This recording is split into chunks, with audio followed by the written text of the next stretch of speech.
Hello dear friends, welcome again. नमस्कार विद्यार्थी मित्रांनो, तुमचं पुन्हा स्वागत आहे. आज आपण 3.1 या समरी रायटिंग या लेसनवरील आइस ब्रेकर्स आणि ब्रेन स्टॉर्मिंग या ॲक्टिव्हिटीज बघणार आहोत. First, page number 135, ice breakers. Discuss in pairs and guess the correct alternative for the following. Guess the correct alternative of the following. खाली तुम्हाला काही पर्याय दिलेले आहेत, त्याच्यातला योग्य पर्याय निवडून लिहायचा आहे. First, to summarise means. To summarise means summary म्हणजे सारांश म्हणजे काय, त्याचा अर्थ खाली 4 पर्याय दिलेले आहेत, तुम्हाला योग्य तो निवडायचा आहे.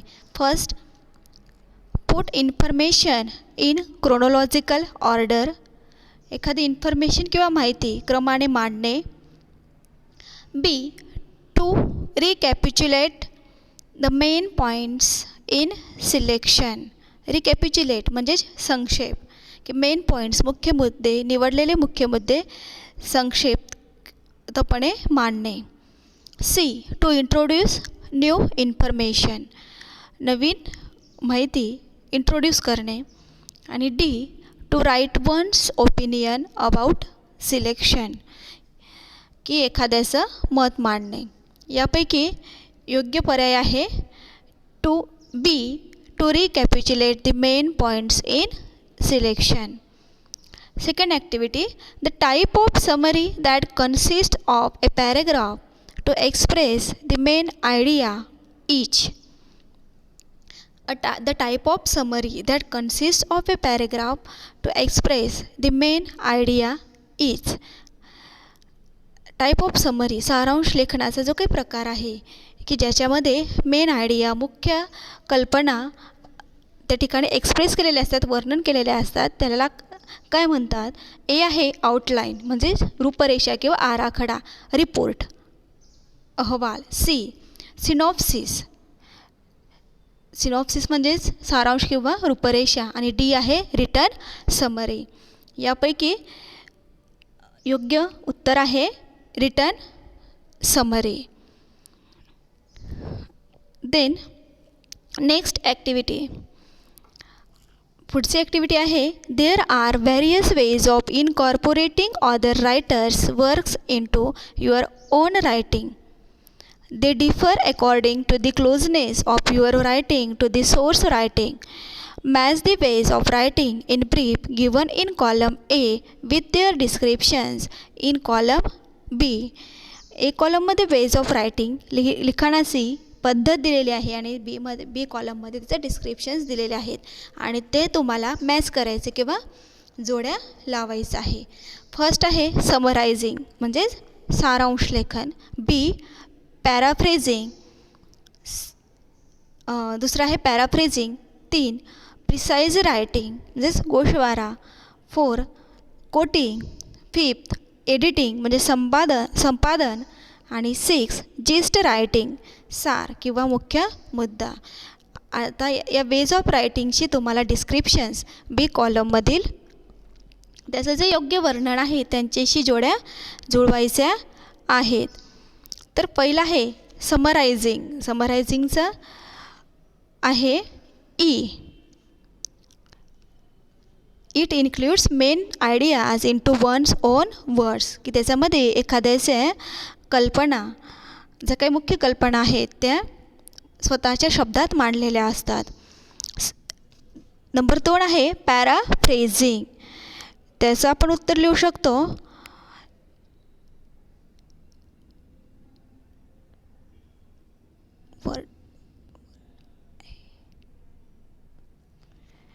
It includes not just the main idea but every detail expressed clearly and to the point. It must be identical to the original and match the document word by word. तिसरा आहे precise writing. It includes taking broader segment of the source and condensing it slightly.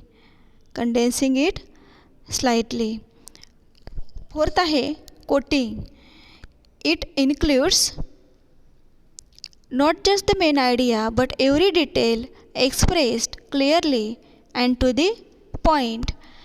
पाचवा आहे editing. Editing, it includes selection of proper lines from the given text for correction, condensation and organization. 6 आहे gist writing. Gist writing म्हणजे काय त्याचं description सांगता येईल.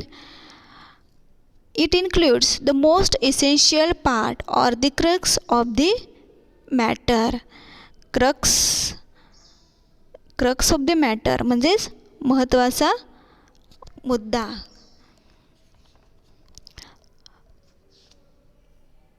पुढचा भाग बघू. Brainstorming, page number 139. Page number 138वर तुम्हाला एक A1 मध्ये एक complete read the passage and write its summary according to the given steps म्हणून एक पॅसेज एक उतारा दिलेला आहे छोटासा, तो तुम्हाला वाचून त्याची समरी स्वतः लिहायची आहे. त्यानंतर page number 139 A2. Cut the redundant words. Redundant means unuseful किंवा अनावश्यक शब्द कट करायचे आहेत. We are often efficient in our language using more words than necessary. बोलताना आपण त्या ठिकाणी गरजेपेक्षा जास्त शब्द देखील वापरत असतो. Consider the following phrases, find 5 more redundant words. तर खाली तुम्हाला काही फ्रेजेस दिलेले आहेत ते लक्षात घ्यायचे आहे. Circle around can become circle.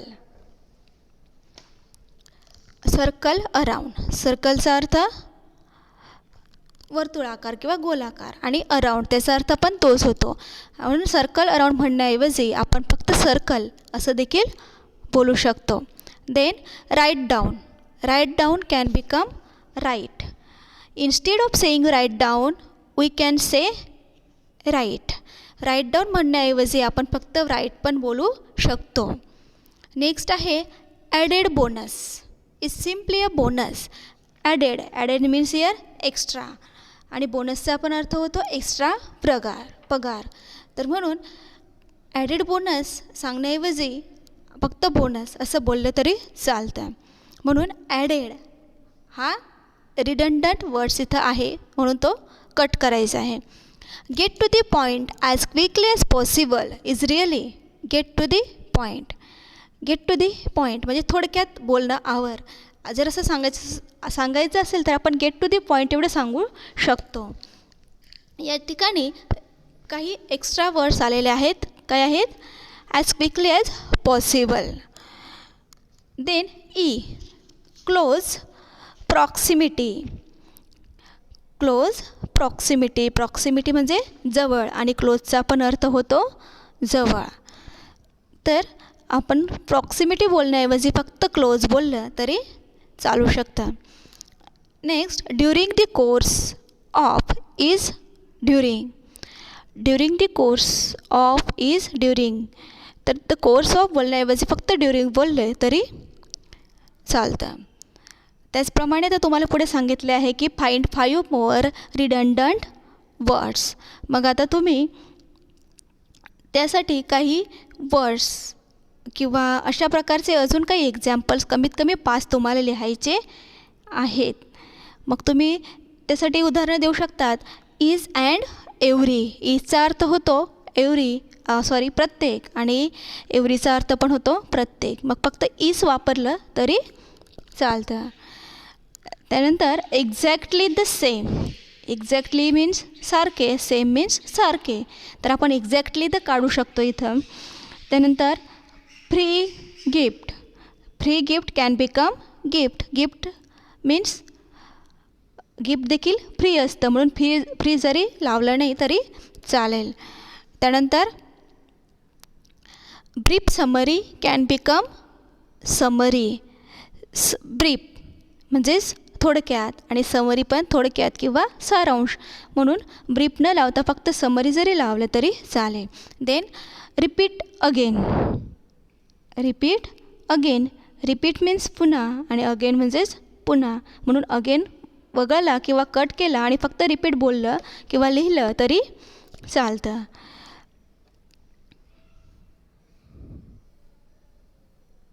आता त्यानंतर पुढचा भाग बघा. Second activity avoid adverbs. Adverbs clutter up your copy. Clutter म्हणजे अव्यवस्थित किंवा अस्ताव्यस्त.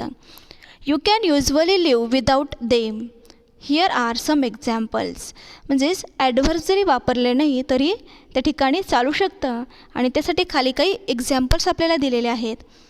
ए. That's usually a good thing to do. B.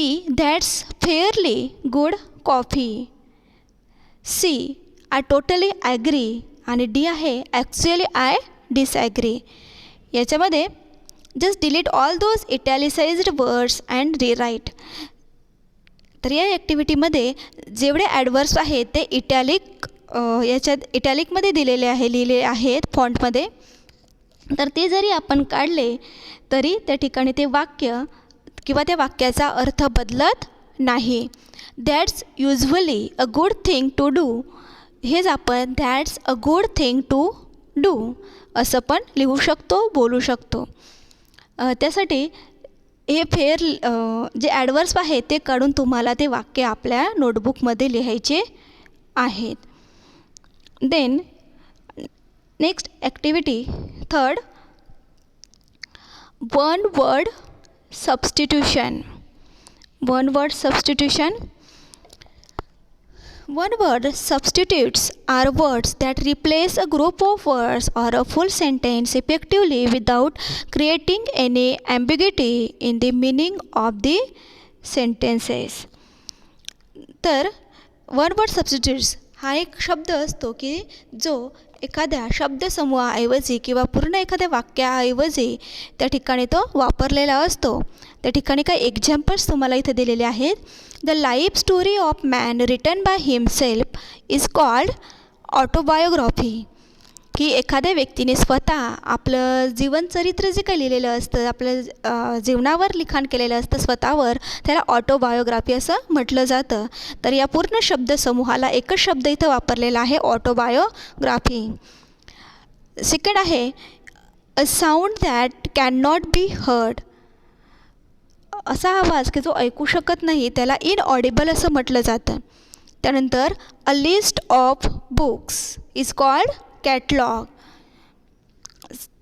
Next and last, a sentence whose meaning is unclear is ambiguous.